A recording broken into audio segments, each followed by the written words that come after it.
Hello and welcome to another Lord of the Rings Rise to War video. I'm the player who plays as the King under the Mountain, and today I am going to be doing my season update review on my current season. We're going to go through some battle reports, we're going to go through all the good stuff, like all those lovely kind of leaderboards that we all like to see. We're going to go through a small amount of the Dain Bjorn debate, which still rages on every day. Getting a bit boring now, but hey ho, it's the same debate over and over and over again. What else we're going to talk through? We're going to talk through what I think is becoming important with my account, and we'll see that from results, I think. And that's probably about it, really, for today. But here we go. So I do want to do a proper video on the Dane Bjorn debate at some stage, but that is definitely not for today. So I'm going to start with what day of the season it is.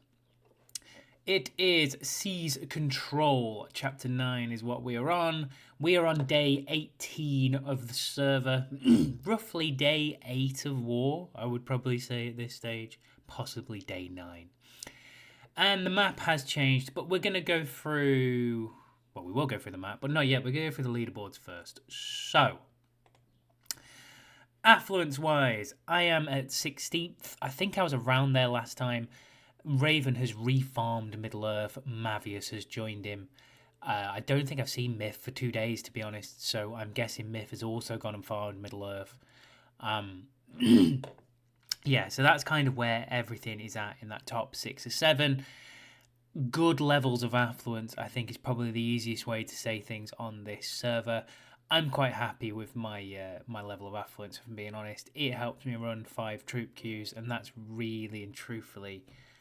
all that actually matters at this stage. So that's kind of that. I'll probably finish off with the top 50 actually, because it makes sense. There we go. So there is a lot of Toby, Lame, Honk, Gods, Order. There's some good teams in this server, okay? And it's been a fun server so far. So if we go to the merit boards, you will see, as per the norm, Raven is pretty high up there so far. And this is Matix currently second. Both have got disgusting accounts. Myth also has a disgusting account, can I just say. And Dixon does great work with what he has. Got to respect that from him. But as you can see, there is a lot of Order and there is a lot of Toby. And I think, unless it's changed since yesterday, the top 20, yep, is all Toby and Order.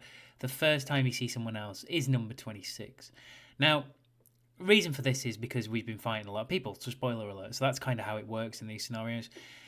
I will go through the map and how that is interacting currently shortly, but we'll start with the fellowships. In fact, I'll go down to the top 50, because you've got to think this is 1 week's fighting. So the top 50, to be fair, for people to be on over 500k affluence isn't bad for the first week, I would say.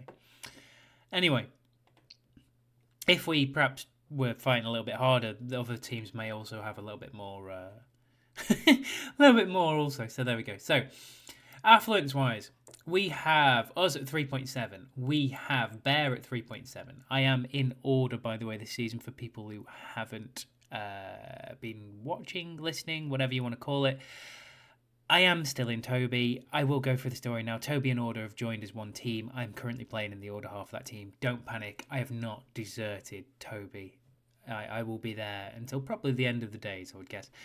So we have Bear at 3.7, Lame at 3.7, Toby at 3.6, Honk at 3.6, Gods at 2.8. Gods have grown, and Gods are now a sizable fellowship, 100 of 100. So it's nice to see them there. And then after that, you do a bit of a drop off to Nikki and then Hellfire. So and then Food, our alt fellowship that keeps being brought into contention. So 1.2 million there. And DMDS still causing havoc at 12th in this thing. If only they could get out of Envoy somehow, that would be really nice. So let's talk through the kingdom. So you have the Toby Order Kingdom, who are currently fighting against the Bear and Honk Kingdom. That is mainly Order. However, there are some Toby, which we will come to in the map when we get to that point. There is obviously the Bear Honk Kingdom, which is this one here. Really, really cool. Really good fun to play against. Even Jabba's actually been quite pleasant in World Chat, which is incredible in itself. Shout out to Jabba there. God, I love him. He's been really good lately, actually. Considering we didn't used to get on very well, I like the guy now. So we have Lame in third, and they were on their own until they joined with Gods. So we now have the Bear Hunt Kingdom and the Lame and Gods Kingdom currently at war with us. In the main, I don't think they fought each other at this point. That may change. I guess we'll see how see how it develops in the next few days when we talk to the map. So at the top of the commander's board, we have Raven with level 48 Scalehelm. His Scalehelm is disgusting. I hate to say that Scalehelm's doing well because I still think it's fool's gold. Let's remember this is the 11 with full refines. Okay, I'm just going to go out and say it, still fool's gold, but my god does he do some damage with that thing. This is also his Sauron, by the way. Can I just say modelled it off my Sauron? That shows you. If only I had the money to be able to do this. You know, there is a house in those two comms. Wow, would I be good. He then has his Saruman, which is equally disgusting. He goes for the kind of like double defense to keep his Saruman alive, which is pretty impressive. I mean, again, full refine unique. Let's be fair here. The guy's account is pretty outrageous, and this is just the A team, let alone the B team. And then a Z12 Gandalf the White. I mean, slacking really. Could definitely do that extra point in there, Raven, to be honest. It's not a full refine unique though. Come on, get the wallet out, Raven. Anyway, right, that's where we're at. Then you've got Dixon next. Dixon's done great work this season. Been really great to have him around. Good guy to chat to as well. And then we've got some Theo in there. I am with level 46s, so I am kind of knocking around this top 20 actually, which I didn't realise, with Dain, who is obviously better than Bjorn, but that's a different conversation we'll come on to later on. So that's kind of where we're at. So it's an interesting kind of level situation. And here is the map, right? Now, I feel like from a reinforcing time point of view, I am currently in Narnia. So, no, the colour hasn't gone. Your eyes are not deceiving you. Two Kingdoms did colour themselves a very similar blue. Okay? I had nothing to do with that. Blame leadership. But the great thing is, as we've got pushed by Lame, I can now say that we're doing really well. Secretly, I'm going to say we're here. We're not. We're like here. But, you know, it doesn't matter because everything's blue. The problem comes is that we've been eaten away at by the Bear and Hunt Kingdom. So let's go through what's happened since the last time we did anything. So here I am in Narnia, otherwise known as Minhireth. We did own Orthunk. We did own... what's this here? Tarlor. And this is West Tarlor. Of course it is. So we did own Tarlor. And I believe at one stage or another, we did own West Nan Lefnwy, possibly. But anyway, so we lost all that. This is the initial pass that we won, but then we got pushed back, and we've been pushed and pushed and pushed and pushed. I'm not even saying it's necessarily a numbers game, because Hunk and Bear have played really well. Yes, it is. It was 200 v 100 for a very, very, very long time. And there was 1v1 up the top. It was basically Lame versus Toby.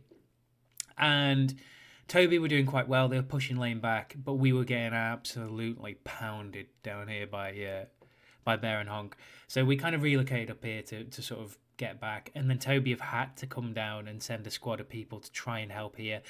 They couldn't help us save Orthunk, but we did win back West Tower Law a few days ago, and then we've kind of stalemated. So Gods joined Lame probably 3 or 4 days ago, so then that's also put pressure on up here. There's only about 65 Toby players up here, I think, at any given time.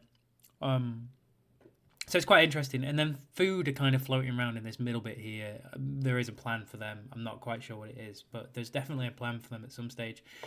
The central passes have opened up. We all took one, and this is why I am now saying that it'll be interesting to see if Gods and Lame engage with Bear and Honk, because they have the possibility to do that now, but we'll see if they just continue to pound on us. And to be fair, you know, look, we went to war with both at the start. I think it's pretty naive to say that we wouldn't because of the situation and where it was in the map. We'll see how it goes from there. So, not to get into any level of politics. These are the pins. I'll go for the small one first. So we have Honk versus Nikki down here, which I'm not sure what's gone on there, but there's a small pin there anyway. There are no pins at all out in the east, none out in the west. And then if we come back into the centre, we have a 2-day 25.6 million pin, 9.7 million deaths. That is at a crossing, and I have to say that crossing is the bane of my life. But that is a different point of view. I'll probably show that afterwards because that's kind of where I'm based. We have a 2.9 million pin and 1.1 million dead here. This is around Isengard and Orthanc. And we also have a 3.5 and 1.3 million pin here. Now, this has been more pathing than anything else. There was a bigger pin here-ish the other day. That pin I expect will probably grow, I would guess. We then have a 3.7 million, 1.4 million dead pin here. And we have a 7.9 million, 2.9 million dead here. So this is kind of like your carnage moment, really, as far as it goes. And this is predominantly, it is Order, Hunk and Bear. And it's been pretty challenging, particularly and this is why I think we needed this team. I'm not going to sugarcoat it. I think we needed this server just to try and thrash out some things and talk things through. And we definitely needed ways of working as a 200 that we're still working on. I mean, both teams have got different things that we need to work on. So it's been fun. We've definitely had, a lot of map time to look at and kind of look over, but this is the current state of affairs at the crossings. I'm going to take Wolfie here, and he is going to absolutely batter me, but I'm going to do it for the team. Okay, so while we're doing that, I'm going to talk through the gear, because I do love Wolfie. He's a great player, and he always beats me, unless I get some RNG, but I'll take a kicking for the team any day of the week. So commander-wise, our gear has stayed the same. Like I say, we're at 46s and 45s. Gear stayed the same. Gear stayed the same. Gear changed back from the call because I didn't feel I was getting enough. That might have just been me. It might change back in later levels, but I didn't feel I was getting enough early on. And what I've noticed from my fights, which I'll kind of come into at some stage or another, is that I no longer feel that my gear is a problem. I think I've somehow got... I mean, I'll take that v Wolfie all day long. I imagine he's running smalls. Okay, I will take that versus his swans. So I've got... What have I got here? So we're about the same level. I'm just going to move off the crossing so I don't die, which makes sense. So what we got here? So I don't really want to analyse too many reports, but we'll just have a look at this one. So Wolfie's going for 3 Guardians, which, to be fair to him, is pretty sensible at this stage to keep in war. I'm using tier 2 bow knights just because realistically I saw no benefit from the tier 3s. I'm using trolls and I'm using catters on Gandalf the White. That's probably likely to change to Guardians at some stage soon. I've just been trying around with stuff. So I have kind of gone a little bit more back to the tried and tested version of results. So what I'm going to look at here is, let's look at investment levels versus investment levels. Z11 Sauron with his Swan Knights. R15 Saruman with only 1 refine though, so I've got a refinement on you at least, Wolfie. That's one thing. What we got here? Z3 Gandalf the White, so I ain't got nothing on his Gandalf the White. He's gone more focus heavy. Mine is very much based around command. I'll probably go into that slightly during one of the reports. And then he has a really nice looking Bjorn, right? So Wolfie is very much in camp Bjorn. Can I just say Bjorn has done 87k there to Dane's 134. Just saying, Wolfie, wrong commander, wrong time. And what I find with a lot of these bigger fights is that it all depends on the stuns and the madnesses, really and truthfully. So, that for me is a reasonable level for a Dane. It happens. That's just a fact of life. You kind of don't want it to happen, but it does happen. That's a pretty standard battle report. So resource-wise, I've taken a loss there, I'd say. But I have saved someone else moment to take that hit from Wolfie. So I don't feel too bad. Although I reckon it's probably quite close on resource because of what I've got left against what he has. Interesting fight, but fun all the same. And always good to fight Wolfie. I've had a few fights with him. I think I'll show one in a bit where he absolutely wrecks me, to be fair. What I am discovering, and this is the perfect example of it now, is that I've loved the gear chests. The gear chests have allowed me to do things which I didn't think possible in this game from my gear point of view, and I'm sure other players feel the same. So props to the devs for the gear chests, right? I do feel like they need to do better with the respect chest now, not to be greedy, because what I'm finding, particularly between levels 40 to 48, I think is probably the key. The points difference that you get from Zenith comms, plus the extra damage as well, but the points difference in particular really hurts players at my kind of level versus a Kraken. So you can build quite well, and I do think I build quite well. Like I say, Gandalf the White with 577 command. I did re-roll Sauron's unique again, and I got some decent rolls. So I actually got 2 command rolls, which is quite handy. So I'm now at 658 command with Sauron. I use the 2 to tank quite well rather than just be focus based. Helps these guys stay alive longer. Yada yada yada yada yada. Right? You've heard me talk through it a million times before. But what I find is my lack of points in hearsay. So I'm not quite at that level yet. And this is why you pay money to take the choice. This really hurts, particularly early on versus Zeniths, and even guild formations. To be honest, I've really struggled with at that level, just because it's simply that's how it is. So I am going to probably reinforce from here because we'll be off for a while. So what I wanted to show was these battle reports here. So these are the reports we've got for today. These are taken over the last week or so. And look, spoiler alert, okay, my video, my rules, these are probably the best of a bad bunch. I did get a lot of merit last week. I did have a couple of days off. I was away for work, didn't get a chance to play at all, really, to be honest. But I still got decent merit stats. And realistically, I lost a lot of fights last week. You'll see a lot of things here that class as victories, okay? They're not necessarily everything that happened last week. But my video, my rules, all right? So first fight I've got here is Darth Taco the Demon Slayer, and these were early levels. He has better levels than me. I've got better levels than him. He had a nice formation, to be fair, so I thought I'd just stick it in here. And this is the other piece that I lack. The full refined Palantir would really make that work pretty well for me. Not sure why you want Gil fast, but there you go. And then the good thing here is, obviously, I do take over. So even though his Dane has got slightly better equipment than mine, I've definitely got slightly better equipment when it comes to my Saruman, and some levels, and some points. I've seen a lot of March Wardens this season. I don't know how I feel about it, apart from the fact that they keep dying, which I'm quite happy about. This is the second fight I was going to show you. Again, this was fairly early on. We obviously leveled a little bit better than them because we were taking more fights, and that's still the case now, to be honest. Nice Saruman.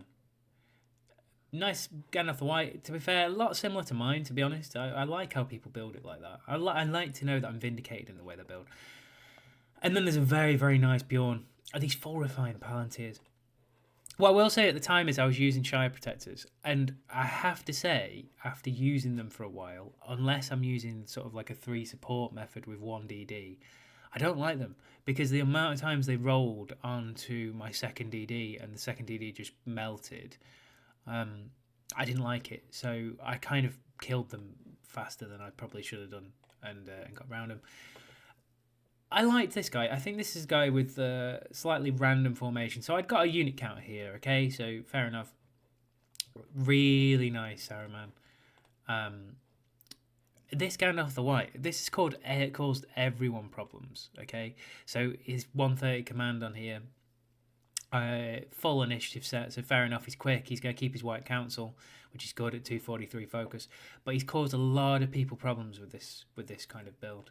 And you would say it's off meta gear, but it works pretty well for him, to be honest. Again, he's looking at the command side of it here, I would say, rather than necessarily the unit defense.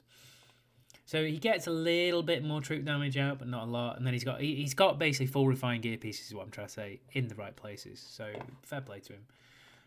So he's caused a lot of people problems. That's the best result I've had against him by an absolute mile.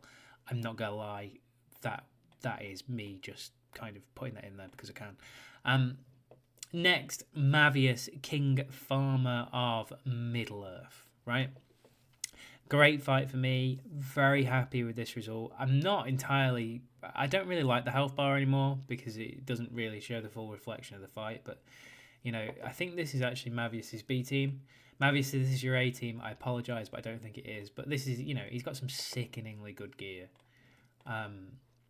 So I was pretty happy with that.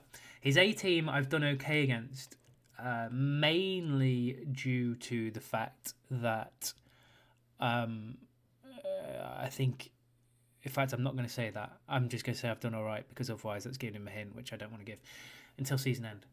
But Mavius, come to me season end. That's a great idea.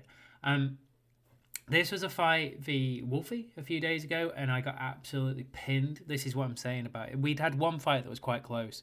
This one I got wrecked. And this is where everything that could go wrong goes wrong. So Shire's rolled on Bonites. I then absolutely blew myself up, I think. Round 4, Dane decided to kill me, and Saruman decided to kill me, and Bjorn decided to kill me. So there's not really a recovering from that. Round 4 in these kind of fights, when it goes like that, it's death, right? So Wolfie absolutely destroyed me there. Then there was an interesting one. So Hero, I fought him, it feels like years ago, it probably is years ago now, in 1.0. And he's always had a really nice King of Men. So it's nice to see stuff like that. Something a little bit different. Nice to see people running stuff that's a little bit different. There's a guy floating around with a really nice Ian formation as well that's really cool, but I haven't fought that yet, I don't think, so I haven't been able to show it. But again, I was pretty happy with this as far as it goes. Again, coming up against Swans, I'm trying to run slightly cheaper builds than other people. Lots of people are running Swans. I'll admit I have changed to Trolls recently, but I still think, it's slightly cheaper is what I'm currently doing. Consistent damage from people like Dain and Saruman's always nice. This is where I wasn't running a tank still, and it was working okay, but I felt like I wasn't quite getting the height by not running a tank. So this was just Chaos Knight from Bear. Again, fairly decent formation, a good win for me. At that sort of level, that's about as good as I get, I think, really. Washermelon has wrecked me, I think, twice now. So we're probably about 2-2-ish, I would guess. I was quite happy with this. Again, Washer's got a really nice formation. Really nice Sauron. Very focus heavy, so it's interesting to see how that goes. Z3 Saruman. Really nice Shadow. My Shadow hasn't even come out the box, actually, since PvE, which is a bit annoying. I do need to sort that out. I'm a Bjorn. I haven't really had the troops to try and sustain a second formation on a front, particularly against these guys, because there's a lot here that's pretty much whaley. Malrund, you'll see in the top 50. I was really annoyed by this fight because it's full elves, and I still couldn't win. This is one of the fights that led me to no longer using a zero tank policy, but there you go. So really nice gun off the white too. Beautiful Dain, and then a really beautiful Bjorn. So yeah, so he does well with this, to be fair to him. I think I've actually got a loss to a Gill in here, maybe. Maybe, I say maybe, I don't know for sure. Again, everyone's kind of running Swans but me. I just think they take too long to train, and from Barracks management point of view, I don't know. It's not for me, I don't think, Swans, but I'd rather lose the odd fight and kind of still have troops than probably go through and only fight 3 times a day. Always like fighting Rain. Fought him a couple of times in the past.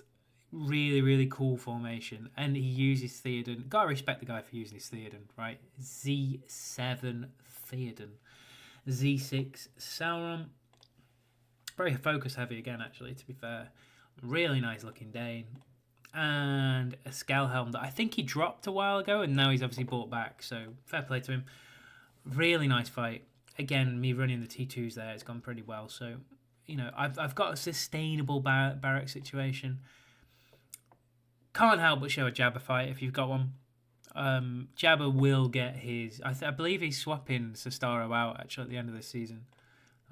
They've used Woodman quite well as well against the Dwarfs, which is quite nice with the this one here. So, unit ignores 10% of defense, and normal attacks have 50% chance to reduce this defensive stat by 2 rounds. So, they're constantly bringing down that, to be honest. And then they've also got this chance to evade.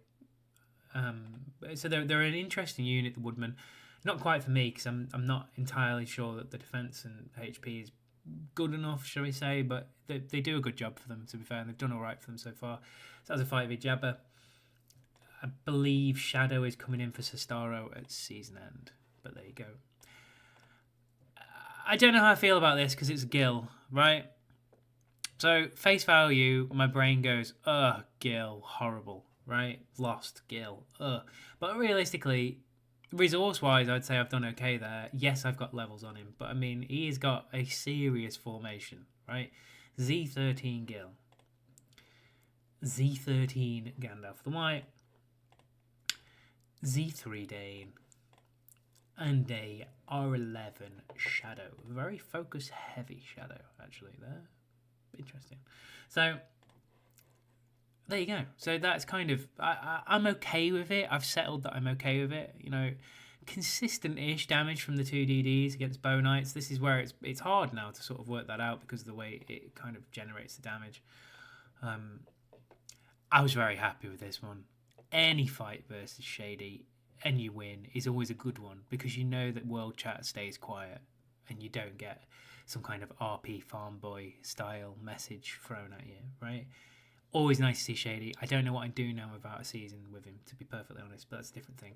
If we were the same level, could be interesting, but then in the same way, we're running slightly different troops. So he's got a really nice formation these days, which is actually incredibly annoying for people, I would say, because he does like to, let's just say, poke at people from time to time. So I was pretty happy with that again.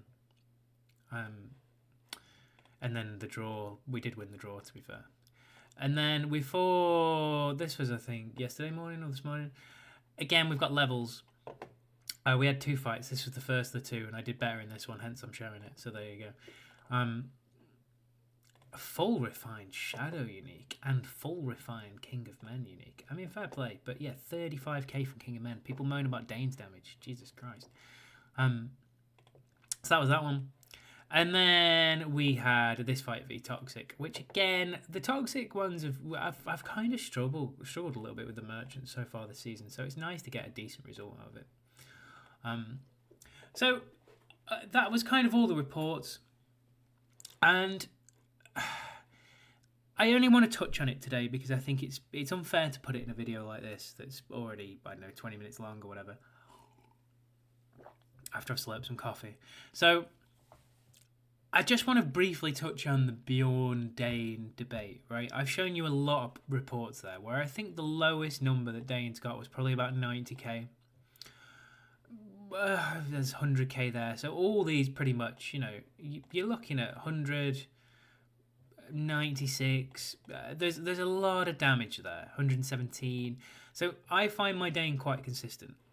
And I think this is where things get slightly confused. I think my Dane's quite consistent because obviously he's done 134 here. Now he does attract stuns because his damage is very much over a 10 round basis. Okay, he also attracts madness because his damage is very much over a 10 round basis.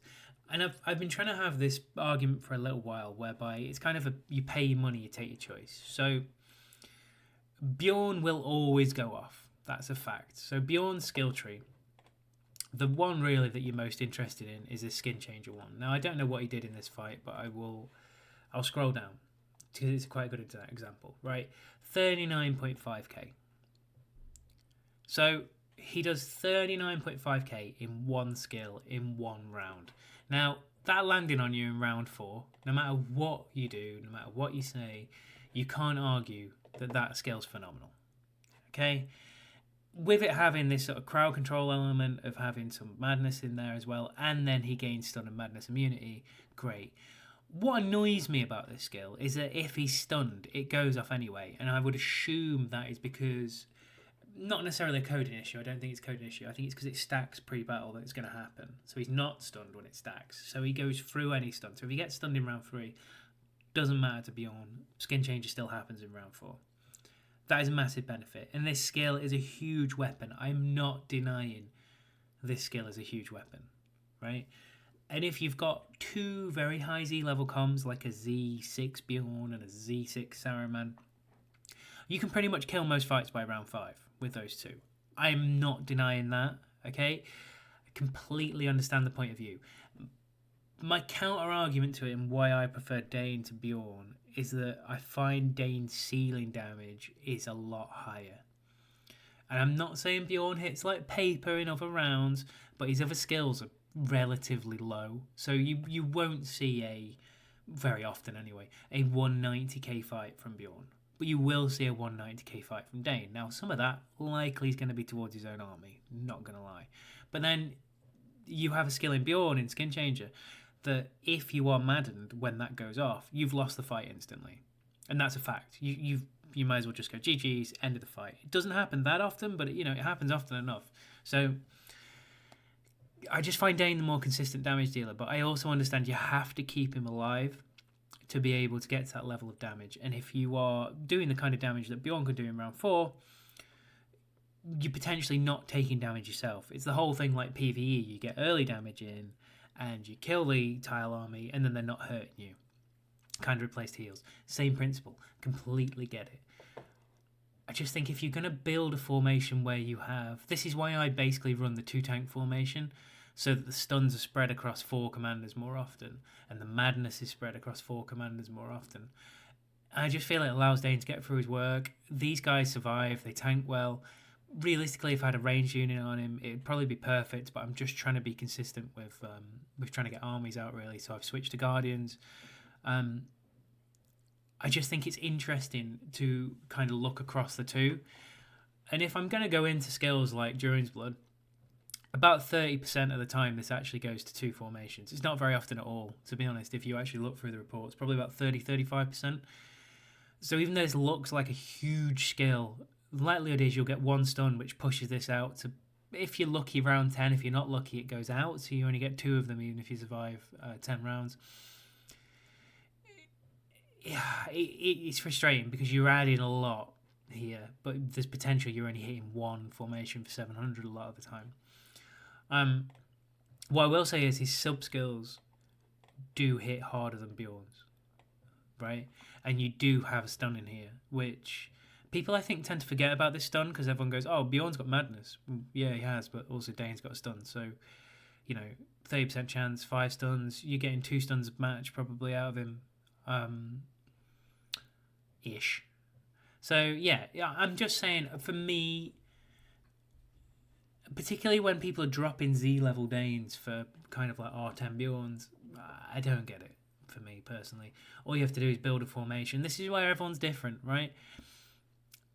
Wolfie's Gandalf, for example, I guarantee hasn't got command.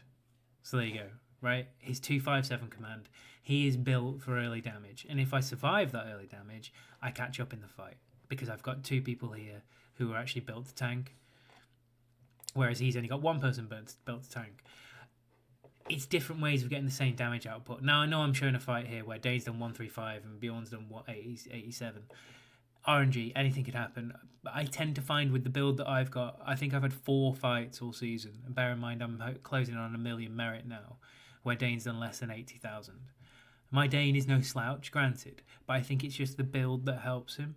So if you're going to build and you're going to use Dane, you use him in a manner that you have more up front to just take hits for him and sort of range that probability out so he doesn't get as many stuns, that many madness.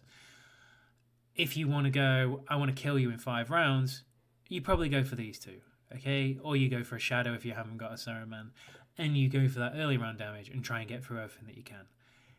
Horses for courses, different things for different people. And I kind of want to go into that in more detail, but at some stage or another I will do that. For now, that was pretty much what I wanted to do with it. So that was pretty much everything for this video. I will try and do it slightly more regularly. I'm conscious I've only done 1 a week so far, so I'd like to do a bit more than that because it's been a really exciting server and it's been a lot of fun. People have got on pretty well. I say pretty well. You always get some who don't, but pretty well. And as always, if in doubt, always follow your nose.